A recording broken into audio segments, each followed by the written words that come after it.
back once again. It's another edition of Inside the Headset. It's week 7, it's game 7. I'm on the campus of Oakland High School, and I got with me the head coach of the Oakland Patriots, head coach Kevin Creasy. How you doing today, Coach? Doing good, Stork. Well, last Thursday night, played in a big one, and it's a game that, people like us, the fans, as well as the kids, we all want to see that type of game. We all want to be a part of that game, and the game happened.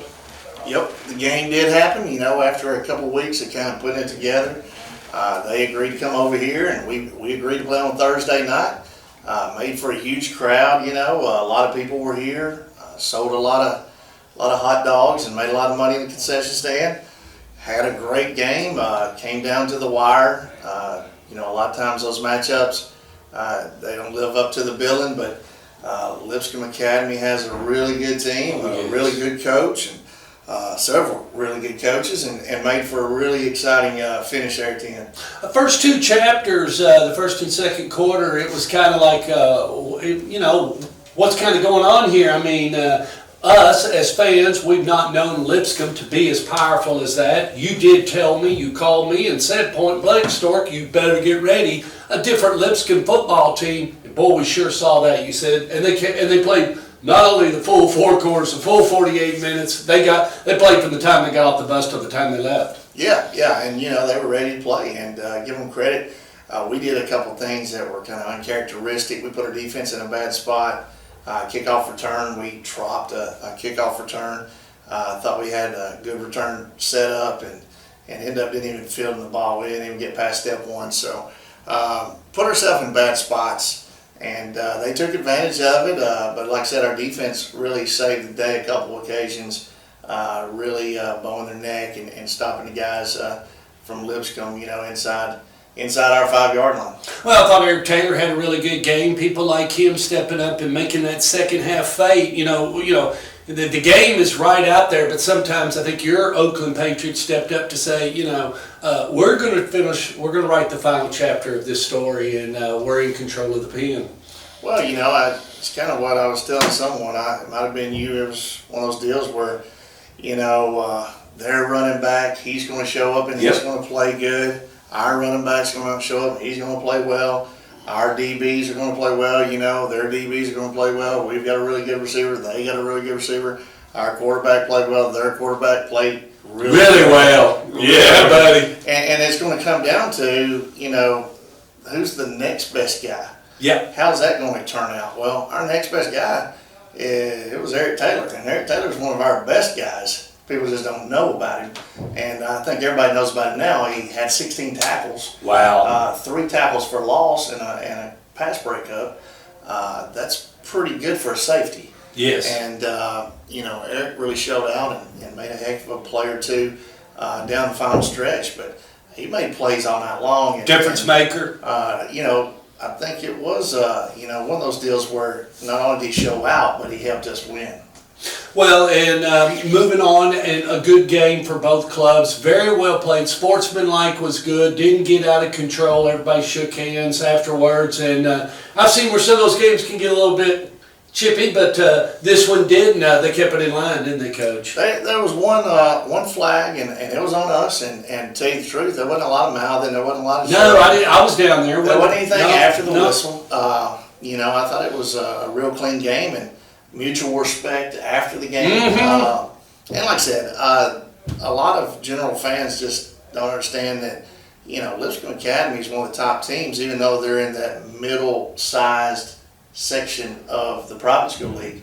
The middle-sized section of the private school league has 2 of the top teams in the state, CPA, and we're going to play those guys in a couple weeks. So CPA and Lipscomb, they're right up there with anybody. They'll play, with anyone in the state.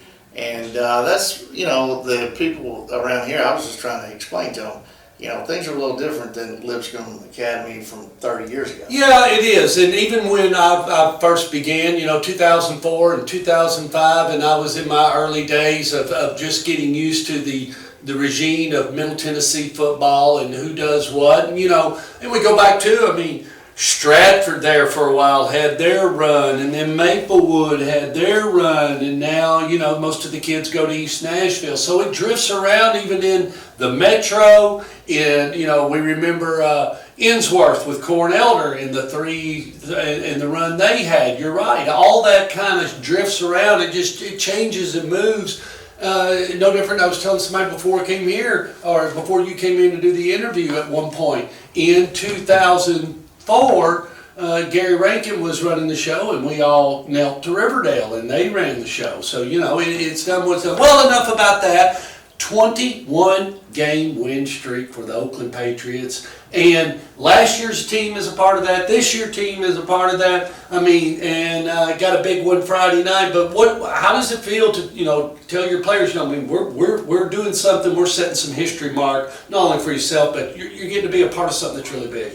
Well, I thought it was big that we were behind the other nights. We hadn't had a real close game in a while. No. It was good to see how those guys react, because those win streaks can end at any second. So I thought it was good to let our guys know we're very beatable and it could happen. And like I said, it was a big ball game, big atmosphere, but this game Friday night's even bigger. Yes, it is. It's a region game, and you and I were just talking before and we wasn't trying to think about it, but golly, last year those seniors did not get to play Blackman, and the last time you played Blackman was in 2019, and you went over to Blackman, didn't you, Coach? We did, and it was unfortunate. It was a COVID cancellation. We got the 1-0 victory, but it's a rivalry game, and we always enjoy back and forth with Blackman. Yeah. And it was unfortunate our seniors last year didn't get to play them, but it was part of it. It was a unique year, and this year's a little bit similar. But luckily, I think we're going to be able to play Friday. Well, this friendship between me and Oakland High School was born out of the Oakland Blackman game, because Coach McDaniel's video, he did not get a good copy. His battery was not charged the night that they were actually filming. He had film problems, and actually he took my copy for trade. We became good friends after that, and I'm still here today, and I'm with you, so that tradition continues on. Coach Chandler Tigard, talk to us a little bit. How do you know Coach Tigard, or how to take us through a little bit of that and the fans? And because all of y'all kind of know each other or ran into each other, whether it be at a clinic or so. When did you first meet Coach Chandler Tigard, and can you share that with us, Coach? Coach Tigard, I think, was a GA when I first met him, maybe at UT. I think he got a job at University of the Cumberlands in Kentucky, so he recruited our area when I was at Trousdale. Okay. So we talked football and stuff like that, and then he would later on go to Notre Dame High School and be the DC. Okay. And so we'd talk football, and we'd talk other things outside of football, like graphics and those sort of things that he was doing a really good job with at the time. Which is his bread and butter. His social media, as far as promoting a team and keeping them out there in the face of the fans, of the community, he does a good job. Yep.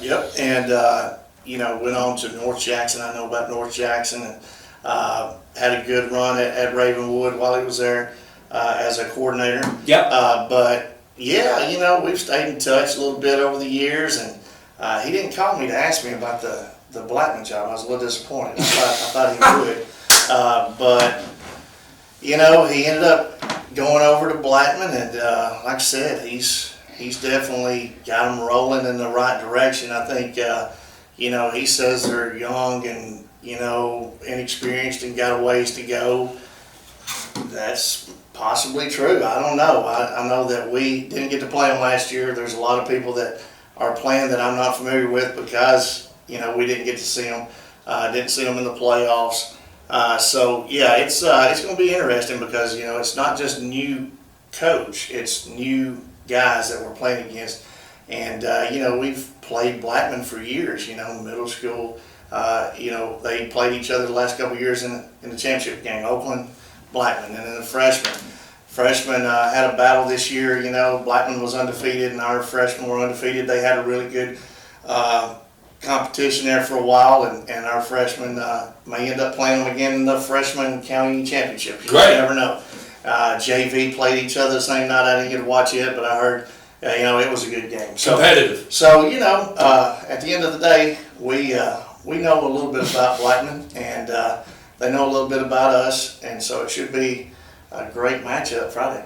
Well, and what do you think about both their quarterbacks? I like them. They can whip the ball around pretty good, and both of them, I mean, you take either one of them. Both of them got a pretty nice arm, and both of them seem to execute, move their offense down the field. I've seen them both have good series, Coach. Yeah, both really good. One's more of a runner and a little Johnny Manziel action going on, and then another one's a big tall guy with a big arm. So definitely two threats, and he's found a way to get both of them on the field at the same time. I thought that was pretty neat.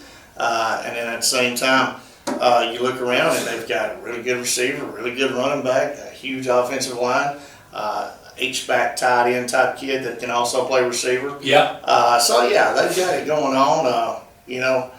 I don't feel sorry for them a lot. Looking at all the weapons they have, I don't really feel sorry for them. And I look at what they got on defense, I think they got a lot of good material to work with. So it's definitely going to be a good game Friday. After Friday, it will head into fall break. Can you share with us a little bit about what you're going to do? Because after Friday, there'll only be 3 games left of the regular season, and kind of how's that going to run out for you?